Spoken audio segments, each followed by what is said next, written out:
அனைவருக்கும் வணக்கம். Welcome to தாயார் குக்கிங் சேனல். இன்னைக்கு நல்ல அருமையான தேங்காய் பால் மில்க் ஷேக் தாங்க பார்க்க போறோம். இது நல்ல வெயில் காலத்துக்கு உடம்ப ஹீட் ஆகாம நல்ல குளிர்ச்சியா வச்சுக்க கூடியது. ஸ்கின்னையும் ட்ரை ஆகாம நல்ல ஷைனிங்காகவும் வச்சுக்கும். அது மட்டும் இல்லை, வாய் புண் வயிற்று புண் இருந்துச்சுன்னா தொடர்ந்து தேங்காய் பால் ஒரு வாரத்துக்கு சாப்பிட்டு வந்தீங்கன்னா சீக்கிரமா நல்ல குணமாயிடும். இப்போ வாங்க நம்ம வீட்டிலே எளிமையா எப்படி செய்யலான்னு பார்க்கலாம். தேங்காய் பால் மில்க் ஷேக் செய்யறதுக்கு நட்ஸ் எல்லாம் ஊற வச்சு அரைச்சி எடுத்துக்கணும். அதுக்கு ஒரு கிண்ணத்துல 10 முந்திரி பருப்பு சேர்த்துக்குங்க. அது கூடவே 1 டேபிள் ஸ்பூன் திராட்சை சேர்த்துக்குங்க. அது கூடவே பூசணி விதை 1 டேபிள் ஸ்பூன் சேர்த்துக்குங்க. இன்னொரு கிண்ணம் எடுத்துக்குங்க. அதுல 10 பாதாம் சேர்த்துக்குங்க. 2 கிண்ணத்திலையும் உள்ள பருப்பு முங்குற அளவுக்கு சூடான தண்ணி ஊத்திக்குங்க. சுட தண்ணி ஊற்றி ஊற வைக்கும் போது பருப்பு சீக்கிரமா ஊறி வரும். அரைக்கிறதுக்கு நல்லா மைய அரைப்படும். இதை ரெண்டுத்தையும் அரை மணி நேரம் ஊற விடுங்க. இது ஊறி வரட்டும். அதுக்குள்ள நம்ம தேங்காய் பால் பிழிஞ்சு எடுத்துக்கலாம். தேங்காய் பால் எடுக்கிறதுக்கு ஒரு தேங்காவில் ஃபுல்லா திருவி பூ எடுத்து வச்சிருக்கேன். தேங்காய் பூவை அரைச்சி எடுக்கிறதுக்கு ஒரு மிக்சி ஜார் எடுத்துக்குங்க.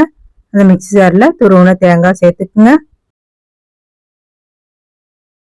தேங்காய் சேர்த்துட்டு இதுல 1 கப் அளவு தண்ணி சேர்த்துக்குங்க. இது கூடவே வாசனைக்கு 2 ஏலக்காய் சேர்த்துக்குங்க.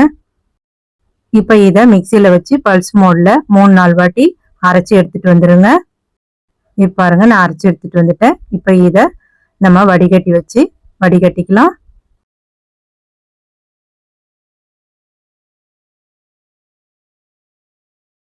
இந்த மாதிரி தேங்காவை நல்லா பிழிஞ்சதுக்கு அப்புறம் இதை மறுபடியும் நம்ம மிக்சி ஜார்ல சேர்த்து 2வது பால் எடுத்துக்கலாம்.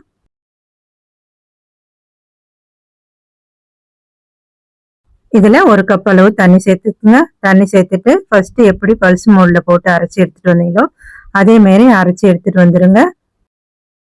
அரைச்சி எடுத்துட்டு வந்து தேங்காவா வடிகட்டில ஊத்திட்டு நல்லா பிழிஞ்சு எடுங்க. இதுக்கப்புறம் இந்த தேங்காவா அரைக்க தேவையில்லை, நல்லா பிழிஞ்சு எடுத்துக்குங்க. முதல் பால் 2வது பால் போதும்.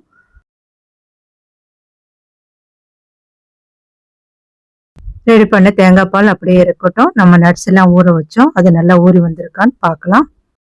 இப்போ பாருங்க, நட்ஸ் எல்லாம் நல்லா ஊறிடுச்சு. பாதாம்ல இருக்கிற தோலை மட்டும் உரிச்சு எடுத்துக்கலாம். சுடுதண்ணி ஊற்றி ஊற வச்சதுனால நமக்கு சீக்கிரமாவும் ஊறி வந்துருச்சு. தோல் உரிக்கிறதுக்கு இந்த மாதிரி தோல் உரிச்சு எடுத்துக்குங்க.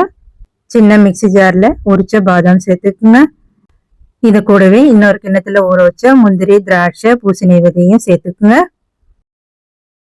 இது கூடவே தேங்காய் தண்ணி இருக்கு, அதையும் நான் சேர்த்துக்கிறேன். இது மாதிரி இருந்துச்சுன்னா தேங்காய் தண்ணியை வேஸ்ட் பண்ணாம இது கூட சேர்த்துக்குங்க. இதை நல்லா மைய அரைச்சி எடுத்துட்டு வந்துருங்க. இப்ப பாருங்க, நான் அரைச்சி எடுத்துட்டு வந்துட்டேன். இதை நம்ம ஏற்கனவே தேங்காய் பால் ரெடி பண்ணி வச்சிருக்கோம், அது கூட சேர்த்துக்கலாம். தேங்காய் பாலோட அரைச்ச நட்ஸ் விழுத சேர்த்துக்குங்க. இது கூடவே 2 ஸ்பூன் நாட்டு சர்க்கரை சேர்த்துக்குங்க. நாட்டு சர்க்கரைக்கு பதிலாக நீங்க சர்க்கரை கூட சேர்த்துக்கலாம். நாட்டு சர்க்கரை சேர்த்துட்டு நல்லா கலந்து விடுங்க. தேங்காய் பால், நாட்டு சர்க்கரை, தேங்காய் பால் எல்லாம் ஒன்று சேர நல்லா கலந்து வரணும்.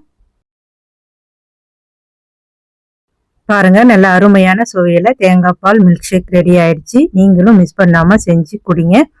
இந்த வீடியோ பிடிச்சிருந்தா லைக் பண்ணுங்க, ஷேர் பண்ணுங்க, கமெண்ட் பண்ணுங்க. மறக்காம நம்ம தாயார் குக்கிங் சேனலை சப்ஸ்கிரைப் பண்ணுங்க. நன்றி, வணக்கம்.